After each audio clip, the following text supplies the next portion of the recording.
Las lenguas en las comunidades. En este caso tomé como referencia Italia. Antes que nada, Italia es un país afiliado a la Unión Europea. Este se encuentra al sur de Europa y adquiere de varias islas en el norte de África. Italia está circunvalada en el norte por los Alpes, donde limita con Francia, Suiza, Austria y Eslovenia. Ahora bien, la historia de la lengua italiana corresponde a la rama itálica, siendo así la oficial en la República de Italia, la cual está hablada por 50 millones de personas. Al viajar o pasar por diferentes comunidades de Italia o ciudades, podemos darnos cuenta de que el italiano cambia no solamente en el acento, sino que incluso de vez en cuando es imposible comprender lo que dicen, como si no fuese italiano lo que hablan. Y es por esto a todo lo que se le denomina como dialectos. Sin exagerar, existe un dialecto por cada pueblo italiano. Un ejemplo claro sería Milán. En este sus habitantes hablan milanés, mientras que en Bérgamo hablan bergamasco. Aunque estas dos ciudades sean muy cercanas, sus dialectos son totalmente diferentes.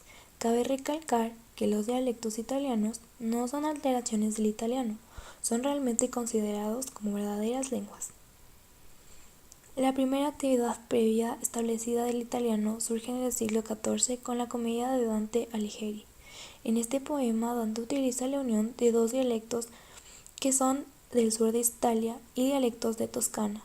Gracias a esta obra que fue esparcida y leída por toda Italia, su lengua se transformó en un modelo del cual todo el mundo podía entender. El italiano se volvió la lengua oficial con la unión del Reino de Italia en 1861. Este obliga la enseñanza del italiano para que se lo use como lengua materna, dejando los dialectos como segunda lengua o en segundo plano, el cual se los enseñaban de padres a hijos. El 44% de una población habla solamente italiano, el 51% de los habitantes lo alteran con el dialecto de su comunidad o región, y por último, solo un 5% habla únicamente dialecto, sobre todo en las zonas rurales. Hay una gran excepción que se lo denomina como sardo, dialecto italiano tan diferente que exclusivamente se lo considera como una lengua opuesta.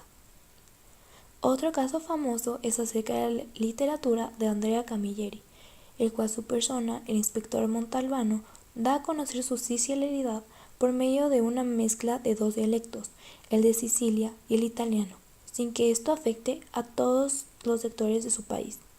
Por lo tanto, los dialectos italianos se clasifican en dos grandes grupos que son divididos por la línea Spezia-Rimini, que se dirige desde el este al oeste. De este modo, queda fraccionado dialectos del norte y dialectos del centro y del sur.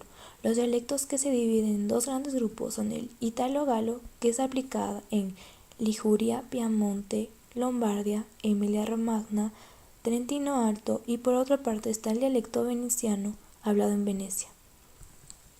Los dialectos del centro y del sur de Italia se los divide en cuatro: dialecto toscano, que se encuentra en la región de Toscana; dialectos centrales, que se los determina en zonas de Lacio, Umbría y Marcas; dialectos meridionales, que se los clasifica en dos subgrupos: meridionales intermedios, Abruzos, Campania, Plugia, Molise; y el dialecto extremo, que es Calabria y Sicilia.